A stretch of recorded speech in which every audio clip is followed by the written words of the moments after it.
Hi Bobcats! In this video we're going to look at something called the common ion effect. It will underlie a lot of what we do in this chapter, things ranging from buffers to precipitation. This video will hit a couple of our objectives because the common ion effect is key to explaining how buffer solutions work, and then later on when we're looking at solubility, we'll see how the common ion effect kicks in for explaining solubility trends. So to give a concrete example of the common ion effect, think about having a solution of acetic acid. Acetic acid's a weak acid. It reaches an equilibrium with the hydrogen ion and the acetate ion. And now to this solution, we're going to add a salt, sodium acetate. Now that salt ionizes 100%. Sodium is what we call a spectator ion. It doesn't participate in the equilibrium, but acetate now adds to the acetate that came from the acetic acid dissociating. Well, let's think about this by Le Chatelier's principle. We just said that we are going to add acetate ions to this equilibrium.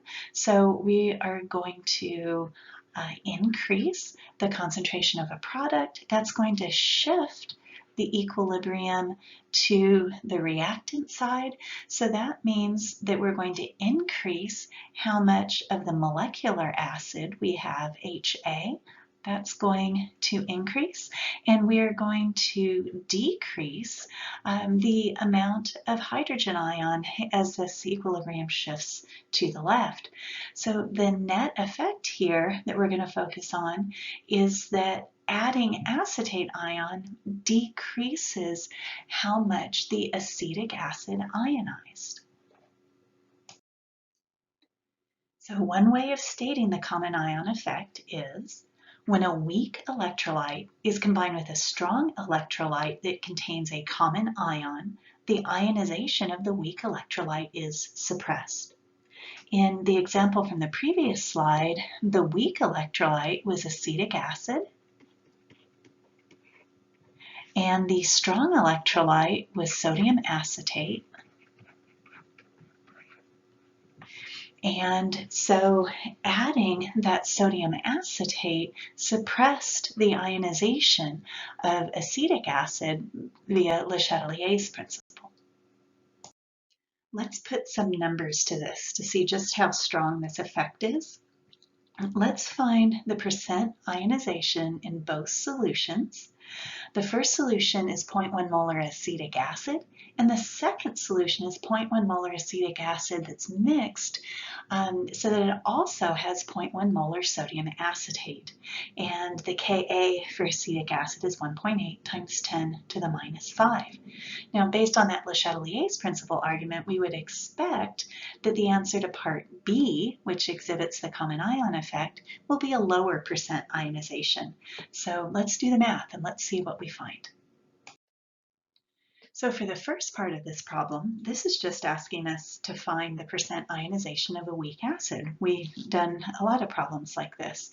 So our weak acid, acetic acid, will be in equilibrium with H plus ions and acetate ions. We'll have an initial, a change, and an equilibrium. So initially the acid will be 0.1 molar. Initially the H plus and the A minus are 0. As the acid ionizes, we'll lose X of HA and we'll gain X of H plus ions and A minus ions. And so then at equilibrium we'll have 0.1 minus X, X, and X. Now, Ka is so small, we should be able to make our assumption that X is small compared to 0.1. And so if we set up our Ka expression, that will be H plus times A minus, all divided by HA. And so Ka is 1.8 times 10 to the minus 5. That'll be equal to x squared divided by 0.1 minus x. But again, we're going to go with that assumption that x is small. So rewriting this, we'll have x squared over 0.1. Now to solve for x, I need to multiply both sides by 0.1. So I'll have 1.8 times 10 to the negative 6 is equal to x squared. And then if I take the square root of that, I'll get that x is equal to 0.0013 molar, it looks like. All right, to get our percent ionization, we are going to take what we found for x and divide it by our original concentration, and then to make that a percentage, we'll multiply by 100. So for x, we'll have 0.0013. We'll divide that by 0.1, multiply by 100, and we're going to get 1.3%. So this solution of 0.1 molar acetic acid is 1.3% ionized. Remember that because we're going to compare it to what we get for the mixture of 0.1 molar acetic acid and 0.1 molar sodium acetate. All right, now for this part of the problem, we're going to start with the same equilibrium. We'll have acetic acid in equilibrium with H plus ions and acetate ions. Have an initial, a change, and an equilibrium. Initially, the concentration of the acid is 0.1. The concentration of H plus is 0. But here's where the common ion effect is different in our setup. The sodium acetate gives us 0.1 molar acetate ions initially. So now to reach equilibrium, this situation still has to go to the to the right because we don't have any of the H plus. So we're going to lose a little bit of the HA. We're going to gain some H plus, and we're going to gain some A minus. So at equilibrium, we're going to have 0.1 minus x, x, and 0.1 plus x. Now, if we can make the assumption that x is small compared to 0.1, it doesn't matter whether we're adding x or subtracting it. For instance, if we go back to the analogy that I'm standing on my bathroom scale and my button pops off, my bathroom scale is not going to see a difference in those two masses with or without the button because it only goes to the nearest half a pound. So the mass of the button is insignificant. We can ignore it.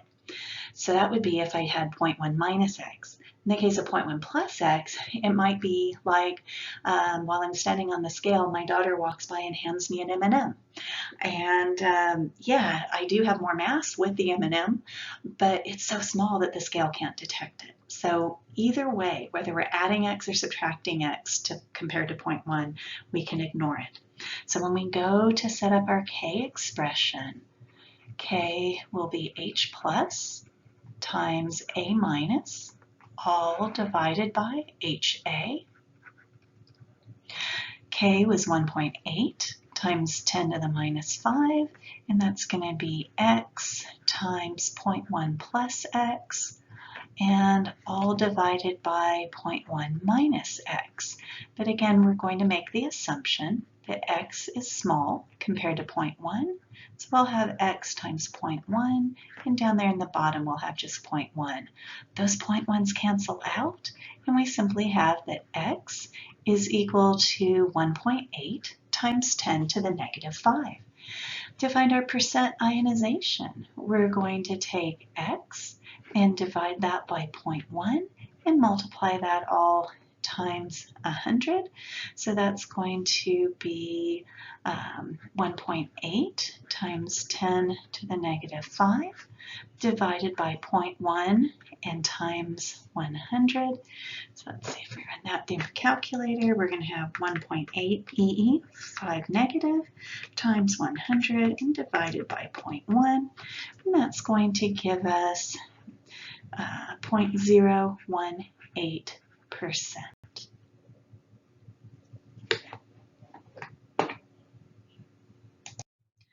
All right, so let's compare the two answers that we got. For the first scenario where we have 0.1 molar acetic acid, we found that the solution was about 1.3% ionized. So remember, one of the things we said way back at the beginning was that weak acids tended to be around 1 to 3% ionized. In this case, it's actually 1.3% ionized.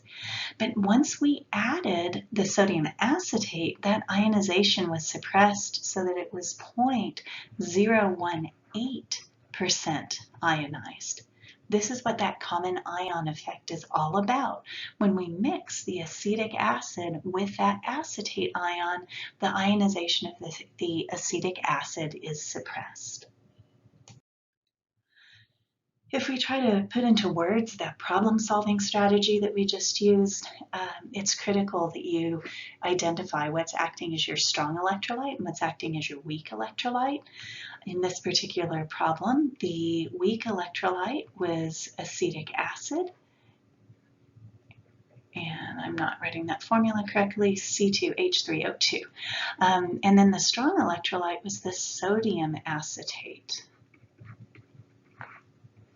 And we set up the ice chart for the weak electrolyte for the acetic acid, and then we're going to add the common ion, which was that acetate ion that we got from our strong electrolyte.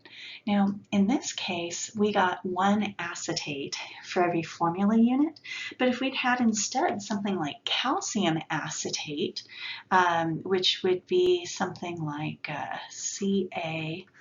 C2H3O2, for every one calcium acetate, we get two acetates. So in this case, we would have had to have taken that subscript of 2 and multiplied it by the molarity.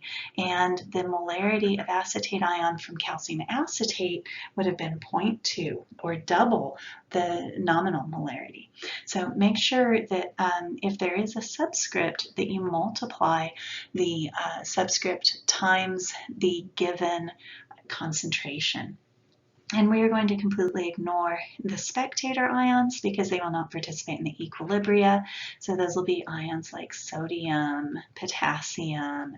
On the negative side, there'll be things like chloride ion. All right, so our big objective for this section was to explain the common ion effect. We are going to put that to use to describe what happens with buffers and how a common ion can affect solubility later in this chapter.